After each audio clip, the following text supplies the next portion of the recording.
auditeurs, auditrices qui nous écoutent à travers le monde, par votre d'espoir, votre étude maintenant arrive chez vous, Père Céleste, Dieu Alpha et Oméga, le commencement et la fin.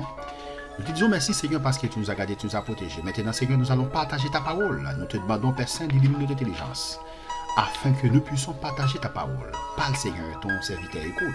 Nous te prions en vertu du numéro, mais au nom de Jésus-Christ qui vit au siècle des siècles. Amen. Nous vous remercions parce que vous avez, n'est-ce pas, abonné à ma chaîne YouTube, parce que vous avez fait des commentaires et parce que vous avez partagé n'est-ce pas, nos études sur des réseaux sociaux. Aujourd'hui, nous allons continuer notre série d'études, n'est-ce pas, sur le livre des Proverbes. Le lundi et le mercredi, n'est-ce pas, nous étudions, n'est-ce pas, la doctrine ou les doctrines bibliques. Le vendredi et le dimanche, nous étudions ensemble le livre des Proverbes. Merci parce que vous avez abonné. Merci parce que vous avez fait des commentaires. Merci parce que vous avez partagé nos études sur des réseaux sociaux. Maintenant, pour commencer aujourd'hui, nous allons commencer, n'est-ce pas, avec un nouveau sujet aujourd'hui qui est l'attrait de l'argent. C'est ce que nous allons commencer aujourd'hui, l'attrait de l'argent. Pour commencer, comme nous l'avons vu, la violence est un des attraits du mal, mais elle n'est souvent qu'un moyen pour atteindre un autre but, celui de s'enrichir. Dans Proverbe 1, versets 11 à 14, montre ce but. Proverbe 1, versets 11 à 14, montre ce but. Ok, donc aujourd'hui, n'est-ce pas, nous allons commencer avec, n'est-ce pas, un verset, n'est-ce pas, sur Proverbe, qui est Proverbe 1, verset 1 jusqu'au verset 14. Maintenant, pour écouter, n'est-ce pas, Proverbe 1, verset 11 jusqu'au verset 14. S'ils disent, viens avec nous, dressons des embûches, versons du sang, tendons des pièges à celui qui se repose en vain sur son innocence. Engloutissons-les tous vivants. Engloutissons-les tout vivants. Engloutissons-les tout vifs, comme le séjour des morts, et tout entier comme ceux qui descendent dans la fosse. Nous trouverons toutes sortes de biens précieux. Nous remplissons les butins, nos maisons. Tu auras ta part avec nous. Il n'y aura qu'une bourse pour nous tous. C'est clair. Et en quelque sorte, la violence est un début, n'est-ce pas, des attraits du mal. Mais elle n'est souvent qu'un moyen pour atteindre un autre but. Donc ça, c'est la violence. Souvent, violence là, nous dit souvent, c'est un moyen pour atteindre l'autre but. Qui c'est but, n'est-ce pas, pour vivre riche. En pile monde qui a dans la violence, c'est pour qui ça? C'est pour être capable de vivre riche. Faire l'argent, pour être capable de vivre riche, pour être capable de en pile comme il a dans mauvais actes, le kidnapping, toute qualité de mauvais actes, pour être capable de vivre riche. Donc c'est ça que ça a expliqué. Donc gagner de l'argent n'est pas un péché. Mais les moyens utilisés pour y arriver peuvent déplaire à Dieu d'après Proverbe 10, verset 2, 3. Lisons ensemble Proverbe, verset 2, 3. Proverbe 10, verset 2, 3. C'est ce que nous allons écouter ensemble. Proverbe 10, verset 2, 3. Les trésors de la méchanceté ne profitent pas, mais la justice délivre de la mort. L'Éternel ne laisse pas le juste souffrir de la faim, mais il repousse l'avidité des méchants. C'est clair, le texte a dit maintenant, les trésors mal acquis ne profitent pas. Les trésors mal acquis ne profitent pas, c'est clair. Donc, et l'argent, que les gens font dans de mauvaises conditions, c'est clair. Amen. Il ne peut pas durer. Amen. Non seulement il ne peut pas durer, il ne peut pas faire, il ne peut pas comme si, il ne peut pas progresser, il ne peut pas profiter. L'argent que les gens font dans de mauvaises conditions. Amen. Tout le monde qui fait l'argent dans de mauvaises conditions, ou capable de faire l'argent Mais problème, cap suivre avec comme ça, les plus. Problème cap marcher derrière, avec comme ça, fait dans mauvaise condition, les plus. L'on prend un monde, ou kidnapper, ou fait le bail 100 000, 200 000 $. Comme ça, il pas petit loin. Ça, c'est mauvais l'argent. C'est ça que fait dire. Donc, le texte est clair. Donc, moyen qu'ils ont utilisé pour capable arriver, n'est-ce pas, il pas fait bon Dieu plaisir. Il déplaisir bon Dieu. Ok? Donc, il déplaisir bon Dieu. Donc, il pas faire bon Dieu plaisir. Donc, on dit ici, quels sont les mauvais moyens de s'enrichir donnés dans les versets suivants. Quels sont les mauvais moyens de s'enrichir dénoncés dans les versets suivants. Les mauvais moyens de s'enrichir. Ça veut dire que c'est pas tout le monde qui est riche qui fait l'argent, n'est-ce pas? Il y a de l'argent qui fait dans mauvaises conditions. Quels sont les mauvais moyens de s'enrichir dénoncés dans les versets suivants. Maintenant, nous allons lire ensemble Proverbe 17, verset 23 pour répondre à cette question qui est quels sont les mauvais moyens de s'enrichir dénoncés dans les versets suivants. Proverbe 17, verset 23. Proverbe 17, verset 23. Le méchant accepte en secret des présents pour pervertir les voies de la justice. Donc le texte est clair, est bel et bien clair. Le texte est bel et bien clair. Le méchant accepte en secret des présents. Le méchant accepte en secret, n'est-ce pas, des présents ou bien des cadeaux, pour pervertir les voies de la justice. Quels sont les mauvais moyens de s'enrichir dénoncés dans les versets ici? Les mauvais moyens ici, n'est-ce pas? Les mauvais moyens de s'enrichir ici, clair, n'est-ce pas? Les méchants acceptent, n'est-ce pas, des présents en secret. Ça, c'est un mauvais moyen. D'après Proverbe 20, verset 21, pour continuer. Proverbe 20, verset 21. Un héritage promptement acquis dès l'origine ne sera pas béni quand viendra la fin. Ah, ça c'est un, n'est-ce pas, c'est un mauvais moyen encore, n'est-ce pas? C'est un mauvais moyen encore de s'enrichir. Pour continuer, d'après Proverbe 21, verset 6.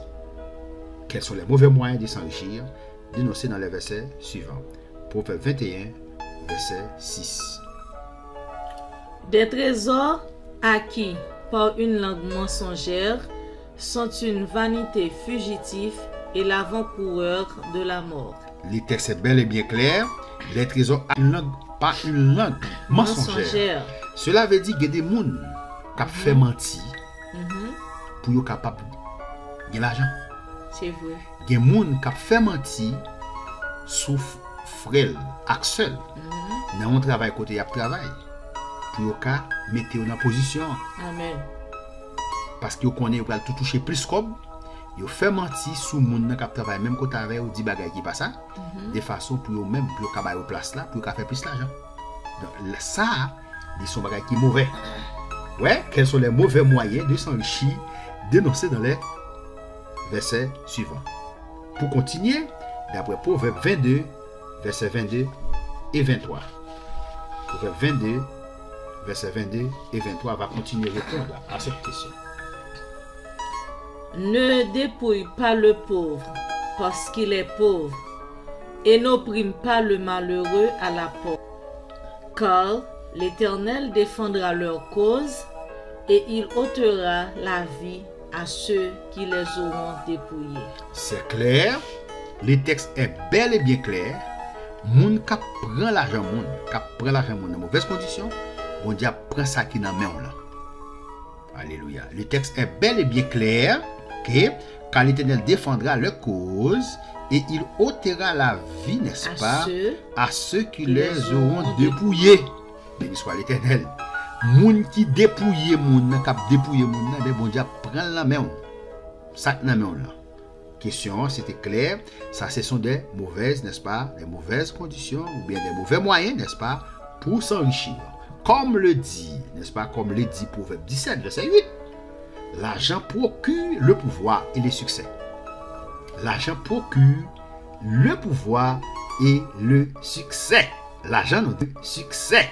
L'argent nous dit de procurer, n'est-ce pas, le pouvoir et le succès, n'est-ce pas. Les présents sont une pierre précieuse aux yeux de ceux qui en disposent. De quelque côté qu'ils se tournent, ils ont du succès. Donc, mais les richesses mal acquises ou mal utilisées sont-elles généralement profitables à long terme? Ça, c'est une question. Les richesses mal acquises, les biens mal acquis, l'argent mal acquis, les richesses mal acquises ou mal utilisées, sont-elles généralement profitables à long terme? D'après Proverbe 15, verset 27, Proverbe 15, verset 27 va répondre à cette question. Lisons ensemble. Proverbe 15, verset 27. Proverbe 15, verset 27. Celui qui est avide de gain trouble sa maison, mais celui qui est les présents vivra. Celui qui est avide de gain trouble sa maison, mais celui qui est les présents vivra. Yep, c'est lui qui est les présents. Ok? C'est lui qui est les présents vivra. C'est lui qui est les présents, ça veut dire moun qui raillit, ça n'est pas, il y a vivre. Le texte est bel et bien clair, mais les richesses mal acquises ou mal utilisées sont-elles généralement profitables à long terme? Non. Pas profitables à long terme. D'après Proverbe 22, verset 16, Proverbe 22, verset 16 va continuer à répondre à cette question. Proverbe 22, verset 16. Opprimer le pauvre pour augmenter son bien, c'est donner aux riches pour n'arriver qu'à la disette. C'est ça. Il y a des gens qui sont riches qui continuent à opprimer les pauvres. Les gens qui pas gagné. Les gens qui pas gagné.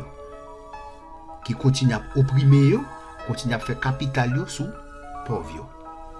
Ils pensent à venir riche, à continuer riche. Et bien c'est pauvre, il y a devenu pauvre. Et pour continuer encore, Proverbe 28, verset 22.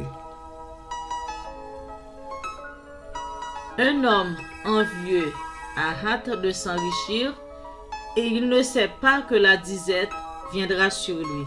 Yes, la disette, n'est-ce pas, viendra sur lui. Pour continuer, l'amour de l'argent peut-il aussi être un piège pour les chrétiens? Ça, c'est une question. Remet comme, est-ce qu'il est capable de tout un piège pour les chrétiens? La Bible, n'est-ce pas, va continuer à répondre à cette question d'après 1 Timothée 6, verset 9-10. 1 Timothée 6, verset 9-10.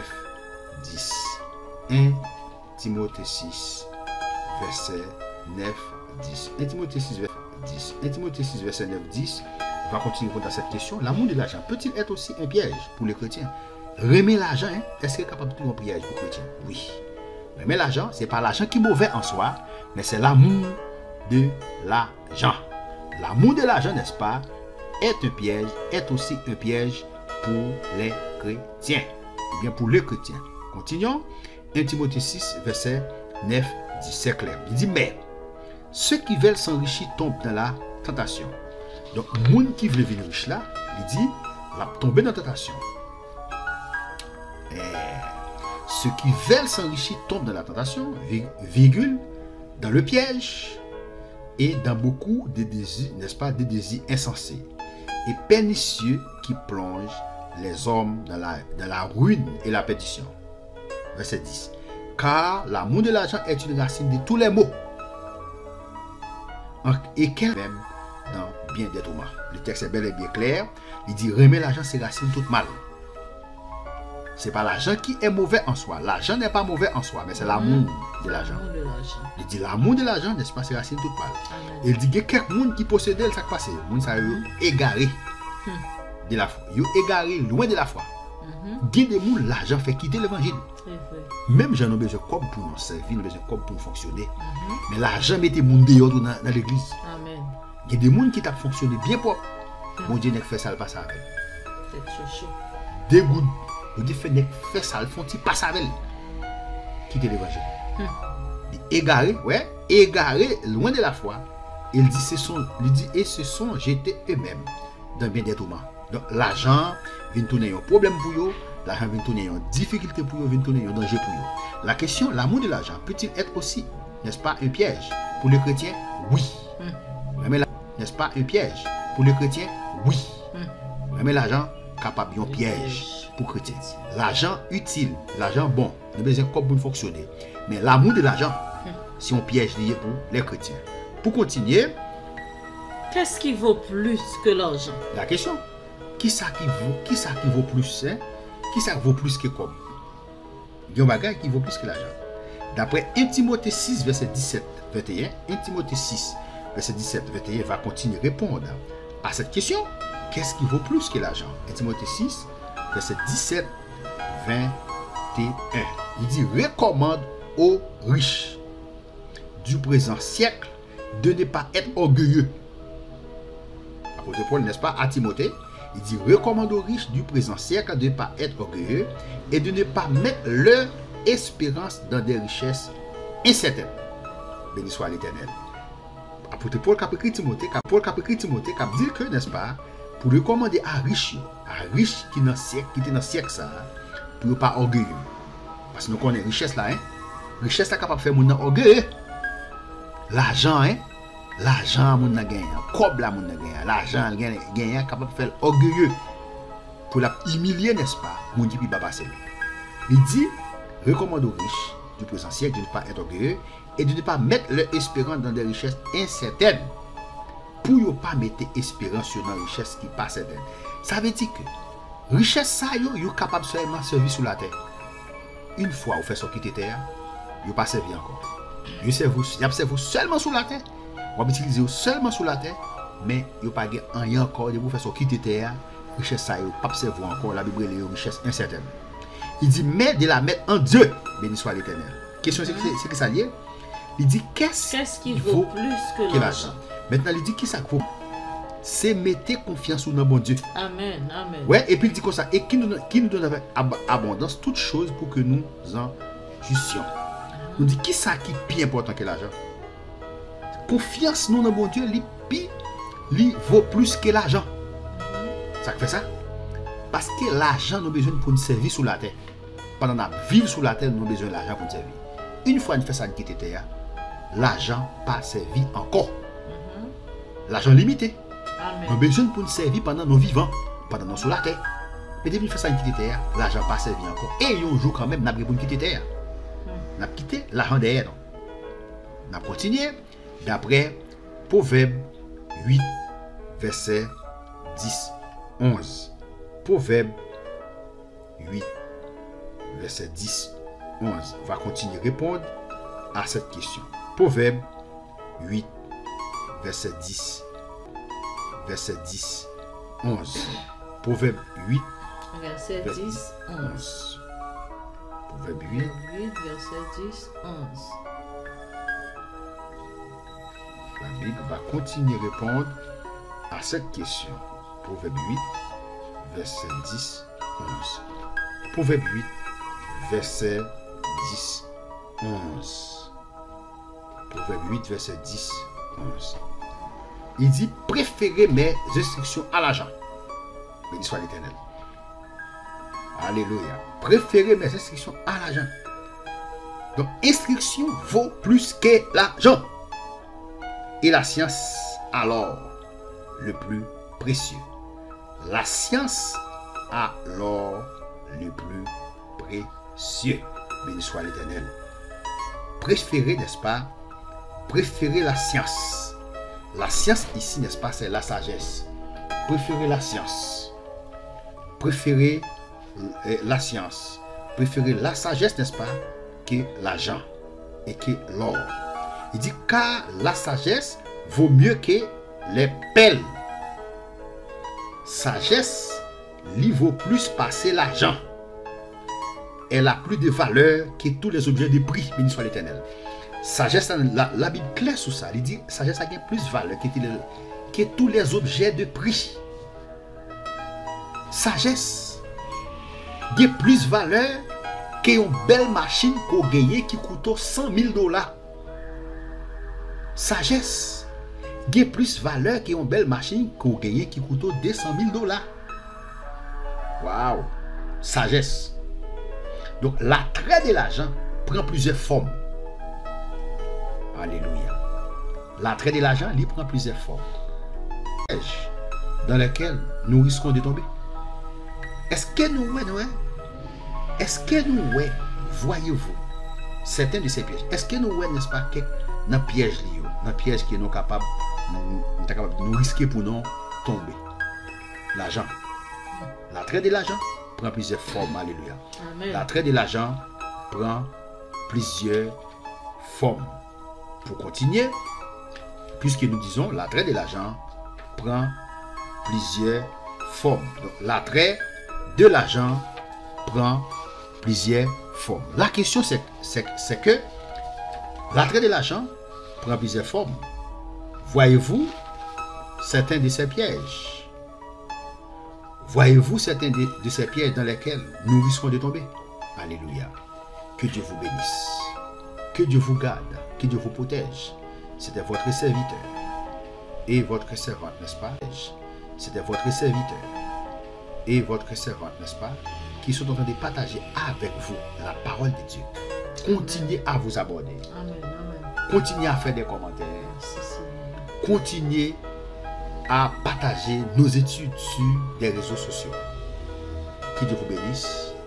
Que Dieu vous garde. Que Dieu vous protège. Amen. Merci. À la prochaine.